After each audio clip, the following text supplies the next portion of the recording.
Hey you lovely lot, and welcome back to Crime Analyst, and this time I'm not in the intelligence cell, as you can probably tell. Thank you so much for all your messages, and yes, I'm slowly on the mend. I still need to be drinking a lot of hot tea. The voice isn't brilliant at the moment, and I have recorded some very long episodes regarding a number of linked investigative series that I've been involved with, because I think you might be interested in hearing about them and the learning from them. And so I just want to thank you for those of you who super thanked me. I really appreciate it more than you will ever know. It's such a vote of confidence, actually. It's so nice when you are acknowledged in that way. So anyone else who wants to super thank me, I'm very, very happy for that to happen. And I really do value you all. I am trying to build my Crime Analyst YouTube community because it's a great network, and there's been a great sharing of knowledge and information and cases, and I really appreciate that from all of you. And obviously I'm building the channel, but I'm also trying to change the world as well, and I can't do it on my own. It takes all of us, so thank you so much. And in this episode, it's a shorter episode, but I really just wanted to talk about the horrific chemical attack in Clapham, London, which has just been on my mind a lot recently, and particularly with the stalking work that I'm doing and trying to change laws, but in particular just the devastation of that attack on the victim, a vulnerable woman and mother and her two daughters, the fact that they were all attacked. And also just because I've watched a press conference which really, I don't know, it makes me really concerned about what's going on, and I wanted to share that with you. It was a press conference led by Commander John Saville, who's leading the manhunt for Abdul Ezedi, and he is the man that we know attacked the vulnerable mother and her 8-year-old and 3-year-old.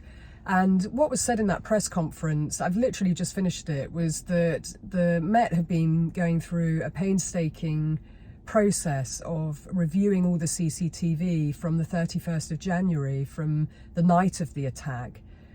And they now believe that Ezedi has gone in the water into the River Thames. Our CCTV trawls have continued over the last 24 hours since the confirmed sighting at about 11:30 on Chelsea Bridge. We've painstakingly reviewed all of the available cameras in and around the bridge, and our now main working theory is that Ezedi has entered the water. We are in contact with his family in order to pass that news on, and we will of course carry out some further inquiries in order to ascertain exactly what happened. Our thoughts remain with the victim and her family, and I would like to thank the hundreds of members of public who have come forward to help us in our hunt for Ezedi, as well as those brave members of public on the evening who helped the victim and her daughters, and our officers who also attended and suffered secondary injuries. Thank you. And I just feel like Nicola Bulley is happening all over again, with sharing a working hypothesis too early when it is not necessary to do so.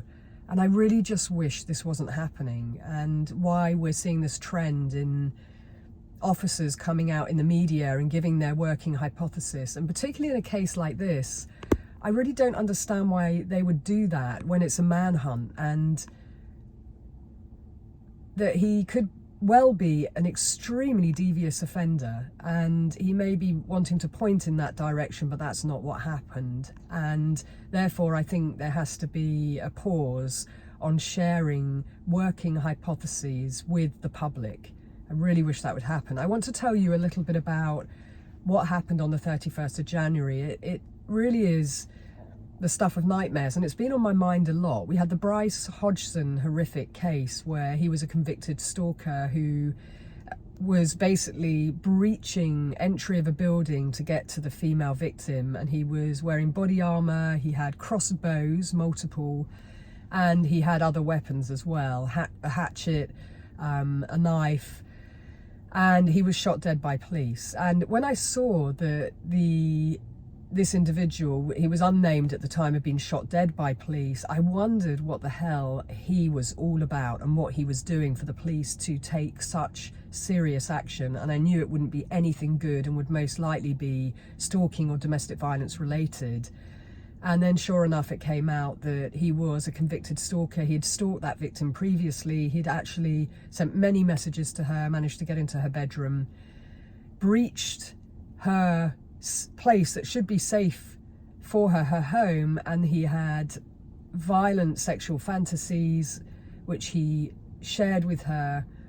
And God knows, you know, the offence was going to be far worse, but fortunately it was stopped. He ended up being arrested, put before the courts, and he was given a suspended sentence, which is absolutely outrageous. That's a whole other video to do. And then it's the same victim who he tried to get to, and I have no doubt he tried to kill her. So thank goodness for the Met Police's swift action and response time, and at 5 a.m. they shot him dead. And so on the heels of that case, the next day it was reported in the media that there was this horrific chemical attack in Clapham in South London, and it's an area I know very well, southwest London, near Clapham Common. At 7:25, a vulnerable young mother was with her 2 children, an 8-year-old and a 3-year-old, and a man threw it was a corrosive substance, an alkaline substance, at her and caused her very serious injury. She may well lose her right eye. She's still in hospital. But he also targeted the children, and they also suffered from burns. They were taken to hospital. Eyewitness reports, and I paid close attention to what eyewitnesses said, because some of them were incredible. They did intervene. One said that he rugby tackled Ezedi and was fearful that had he not have intervened, that Ezedi would have killed the 3-year-old. And that speaks volumes. So he had already thrown her on the ground, and the fact that the Met said that they were looking at charges of attempt murder, it should really be attempt murders. And that's important. He didn't just try and kill the mother, he tried to kill the daughter, and he threw a corrosive substance at them all. He did not care that the children were there. That's important. The callous disregard, the fact it was a targeted attack. I said that right from the start, and I have worked a number of these offences and reviewed a number of more acid attacks or threats to throw acid, and it's very targeted, very specific to men doing that to women, because we obviously care about our looks. That's what we tend to be valued on, and therefore the intention is to maim, to disfigure, to cause serious harm. And I suspected there would probably be a relationship and or stalking. And what we now know is that he arranged to meet her. They were in a relationship. The relationship had broken down, and I believe that she most likely ended it. He came down from up north, the north of England, to meet her, and it was pre-planned. There were containers that were found in the address that he was in that were empty of that corrosive substance, and therefore it was pre-planned, premeditated. And therefore I have to wonder, what was the exit strategy? What was the exit plan? That once he did that, then what? Because perpetrators like this do think that through, then what? And members of the public, just incredibly brave. Huge shout out to members of the public for intervening, and to the police officers who did. A number of them were taken to hospital. That bravery, that mental fortitude and courage, and putting themselves at risk to save the mother and the 2 children, just incredible. But what we now know is that the perpetrator went on his toes, he disappeared, and he was picked up on CCTV camera at the Caledonian Road. He was in the Tesco's buying water, and he's injured. This is on the 31st of January. So he had damage and an injury to his eye. I believe it was his right eye. And you can see that very clearly on the camera. Now, I'm not a doctor. I don't know if that was life-threatening. Some have opined that it was, but he went and bought water, and he was caught on the cameras. And then he makes his way to, there's various CCTV cameras that pick him up. He goes on a train and a tube. He was seen in Chelsea. The last sighting of him was going to Battersea Park, but by Chelsea Bridge, and that's at 11:37 p.m. that same night. And I've seen the image of him. He's got his hood up, he walks across the road.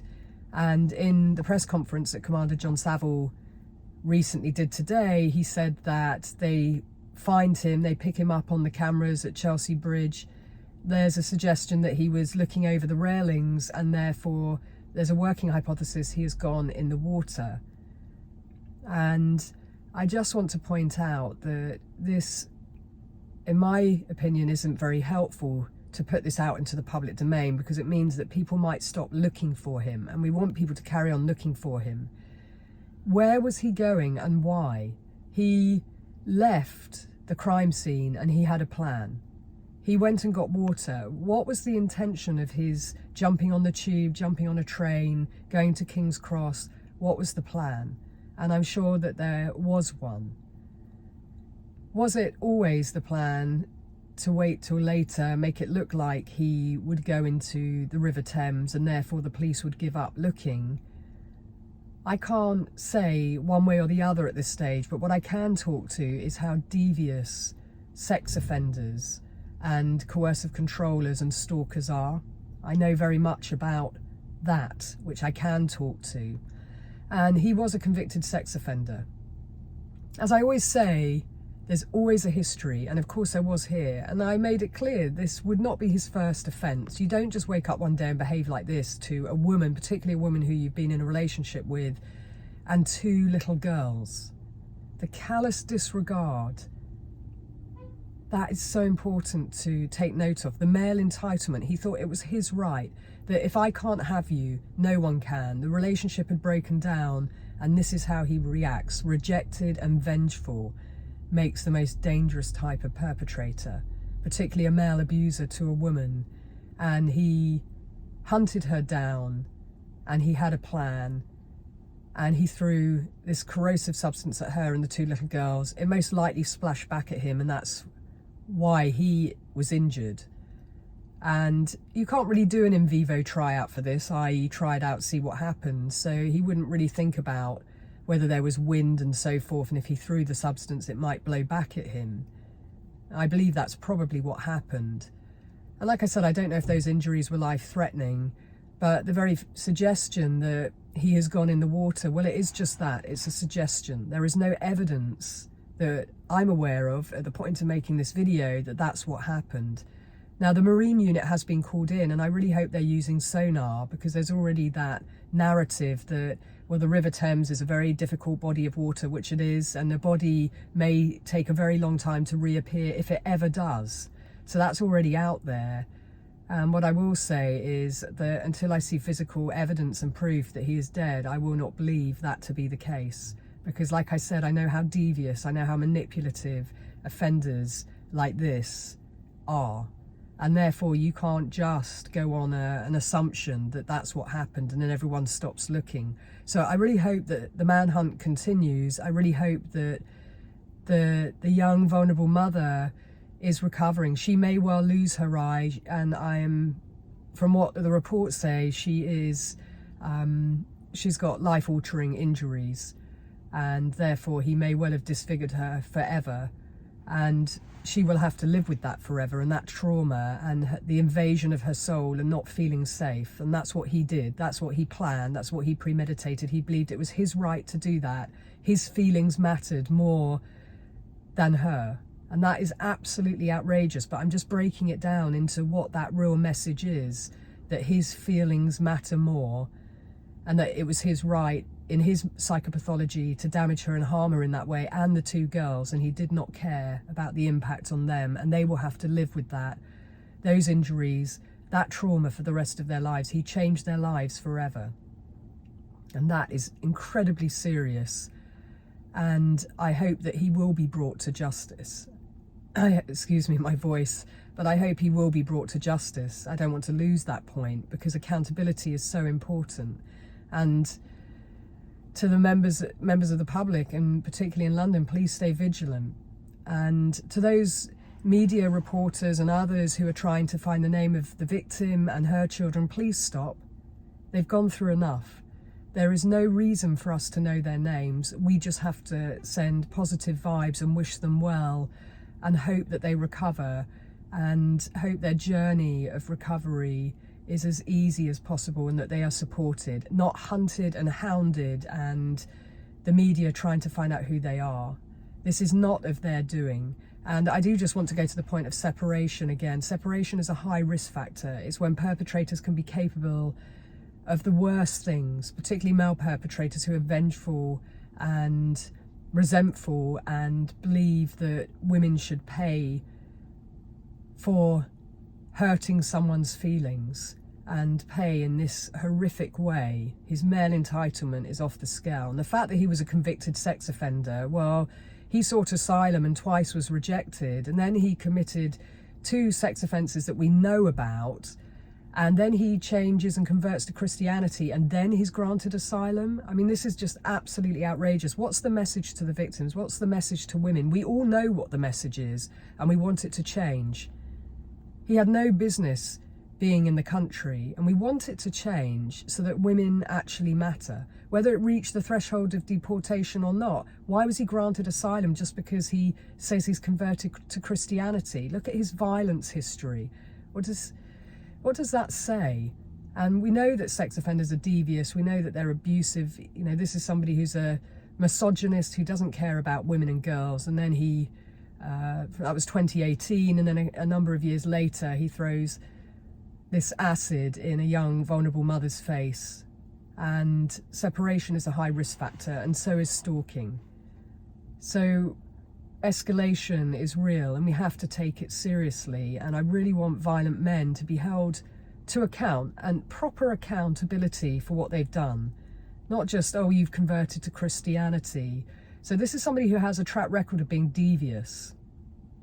This is someone who cannot be trusted. This is someone who had a plan, and therefore everyone needs to remain vigilant. And my thoughts are with the vulnerable young mother, her 2 children. I really hope the girls are doing okay. I'm sure they want to be with their mother. And I also a shout out to the members of the public, because I'm sure it was incredibly traumatic for them too, and for the police officers. But I hope that this manhunt isn't over. Much more needs to be done to catch Abdul Ezedi. We cannot just trust that he has gone into the River Thames, not without proof, not without physical evidence. So I'm going to end there and say, until next time, be curious, ask questions, and sign the petition for stalkers and domestic abusers to be on the same petition as sex offenders.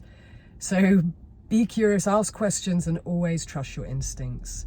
And please stay safe.